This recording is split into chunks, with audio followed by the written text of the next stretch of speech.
Hey, what is going on, Sports Galaxy fans? Today we're coming at you with predictions for the AFC East teams' final records and standings. So if you didn't check out the AFC North predictions already, be sure to check those out. But today we're going to be covering the Patriots, the Bills, the Dolphins, and the Jets' full schedules and game-by-game analysis. So without further ado, let's get right on into the video. And now, to start us off, we got the Miami Dolphins. So week 1, unfortunately, they have at the New England Patriots. They're going to take an L there. That very young offense, a very young O-line, and of course, rookie quarterback Tua Tagovailoa. There's no way they're going to be ready to dismantle that secondary with Stephon Gilmore and the McCourty twins like that. They take a fat L there. And the Dolphins still don't really have a pass rush whatsoever on defense. So they take an L there. And then week 2, they take another L to the Buffalo Bills. The Buffalo Bills, their defense is incredible, and there's no way that the Dolphins O-line is going to be able to hold up with that amazing D-line of the Buffalo Bills. Then week 3, this is the only game that the Dolphins really have a realistic chance of winning in their first 9 matchups, to be honest. But they take an L at the Jacksonville Jaguars. Minshew Mania strikes again. Minshew is going to shock some people this year, I believe. But the Jaguars overall are not a good team. So I believe that the Dolphins should be able to get that win there. They definitely could get that win there, but I predict that they will not. Week 4 against the Seahawks, they get their first win, a very surprising win. And it's mainly due to the secondary play by the Dolphins. If you don't know, the Dolphins secondary is absolutely incredible. They have Byron Jones, Xavier Howard, and they improved their strongest part last season in the draft and in free agency. They even drafted Noah Igbenogany as a slot cornerback. So yeah, they beat the Seahawks, who are lacking in their receiving core and honestly offense in general besides Russell Wilson. So they get their first win in week 4. Then week 5, 6, 7, 8, and 9, they take L's to the Niners, Broncos, Chargers, Rams, and Cardinals consecutively. They really don't have any chance of winning any of those games. Completely outmatched in so many different elements. But I could be wrong, since they did have a lot of upsets last year on the Patriots, Eagles, and Colts, just to name a few. But you never know. I really don't think the Dolphins are going to be anything special this year. And as we go to the second half of their schedule now, we have their second win, Week 10 against the New York Jets, who are also not going to be trying to win next season, or in a position to win at all. And then after the Week 11 bye, they lose at the New York Jets after previously winning in Week 10 versus the Jets. And then Week 13, their first arguably evenly matched game, both rookie quarterbacks in primetime action. They get a W against my Cincinnati Bengals, which I hate to say, I just don't think the Bengals, they definitely don't match up well against the Dolphins at all. And then the Dolphins lose out against some very strong teams in the Chiefs, Patriots, Raiders, and Bills. So they end 3-13. They go down from last year, but last year was kind of a fluke, even though they were only 5-11. This team still has a lot of holes, and they definitely need to improve still. They're not going to be anything good next year. Now going on to the New England Patriots.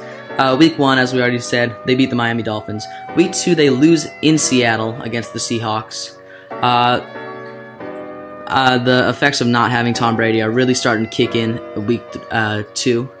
And they barely squeak out a win in week 3 against the Raiders, get crushed in Kansas City against the Chiefs in week 4. And then they beat the Broncos in week 5 because they also have an inexperienced quarterback. And after the week 6 bye, they have an absolutely shocking win against the San Francisco 49ers. The Niners have fallen off a lot this year, but obviously they're still going to be incredible. But the Patriots secondary gets 3 picks against Jimmy Garoppolo in that game, and they pull off the W. Then week 8 at Buffalo Bills, the Patriots lose, falling to 4-3, but then they go up to 5-3 with the win against the New York Jets. But unfortunately, their schedule gets really difficult in the second half of the season, and they fall off tremendously. They have the Baltimore Ravens week 10, they lose at the Houston Texans, who did lose DeAndre Hopkins, but they're still going to be a very good team, very good D-line. Yeah, they lose week 11. And week 12, they lose against Kyler Murray and the upstart Arizona Cardinals, now with DeAndre Hopkins. Then they lose at the Los Angeles Chargers, a team that I really think are going to surprise a lot of people this year.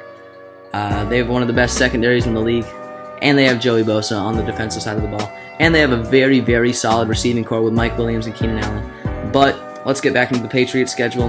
They're going to win Week 14 at the Los Angeles Rams, who are not in a position to be in the playoffs at that point of the season. And the Patriots, looking to be out of the playoffs here, they win some meaningless games against the Dolphins, Bills, and then lose a meaningless game at the end of the season to the Jets, and they end up going 7-9. So, without Tom Brady, the effects are definitely felt, and losing Kyle Van Noy and a bunch of other members of their defense, they fall off tremendously. Now going into the Buffalo Bills schedule, Week 1 against the Jets, they get the W, and they actually win their first 4 matchups, winning Week 2 at the Dolphins, who still are not in a position to win too many games this year.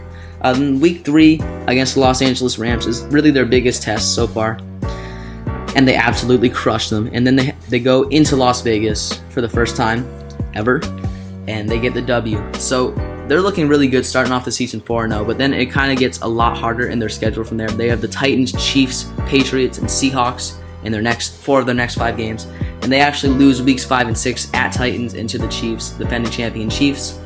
The Bills do not match up well against the Titans. I really hope for their sake that they don't have to play them in the playoffs, because if they do, it's going to be ugly. I really don't think that's going to be a favorable matchup at all for the Bills.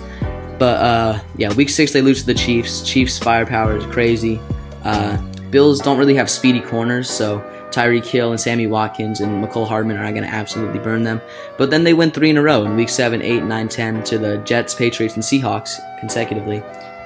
And then Week 10 they win in Arizona against the Cardinals, and then into the Week 11 bye they go back home to Buffalo and they beat the Chargers, who are looking really good up to this point, I like to add. But the Bills, they're going to be incredible next year.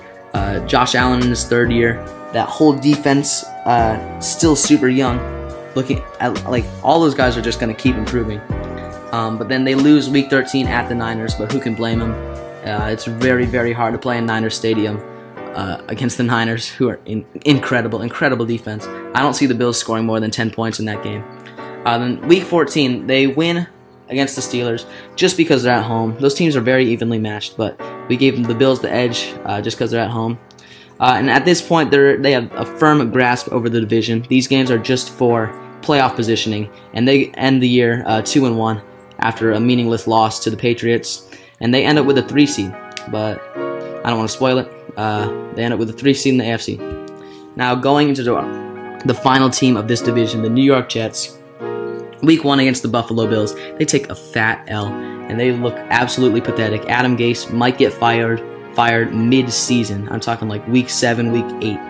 He will get fired this year. That's my prediction. Then Week 2 against the Niners, they lose again, but you can't really blame them for that. Week 3 at the Colts, a chance to squeak it out. Nope. Week 4 against the Broncos. Broncos, another young team, just like the Jets are. Nope, the Broncos get the best of them. Week 5 against the Cardinals. This is their first win of the year. Week 5. They start off 0-4. Adam Gase is on the hot seat, and he squeaks away a home win against the Arizona Cardinals. This is very surprising just because of how a lot of people are overhyping the Cardinals, but I don't think they're going to be too good. I think they'll go like 8-8, 7-9, but yeah, I don't think they're going to be too good. So, and the Jets match up well against them because the Cardinals' corners are nothing special. Just like how receivers are the weakest part on the Jets. And the pass rush on the Cardinals is really good, but Mekhi Becton on the outside matches up well with Chandler Jones. So going into Week 6, 7, 8, and 9, very, very, very hard schedule. Chargers, Bills, Chiefs, and Patriots. They lose all those games. Going into the second half of their schedule, they lose at the Miami Dolphins in Week 10, have a bye week, then they go back to MetLife Week 12 and beat the Dolphins. And at this point, they're just out of the playoff hunt, so they basically give up on the season. They lose to the Las Vegas Raiders at home, and then they lose 2 straight road games to the Seahawks and the Rams. And at this point, Adam Gase is fired. The assistant coach is trying to scrap together whatever left of the season, and then they win 2 meaningless games against teams that are already locked into their positions. Cleveland Browns, however, they were not locked into their positions, but they just absolutely choked this game against Sam Darnold and the Jets. But Week 17, they win a meaningless game, so they end 4-12. If they didn't win those last 2 games at the end, then they would have had a better draft pick. But final standings, Bills 12-4, they get the 3 seed. Patriots 7-9, they get the 10th spot in the AFC. And Jets 14th and 15th with 4-12 and 3. That's supposed to be 3-13 records in the AFC. Hope you guys enjoyed. Make sure to stick around for the NFC rankings and the AFC South coming up next. Hope you enjoyed. Thanks for watching. Peace.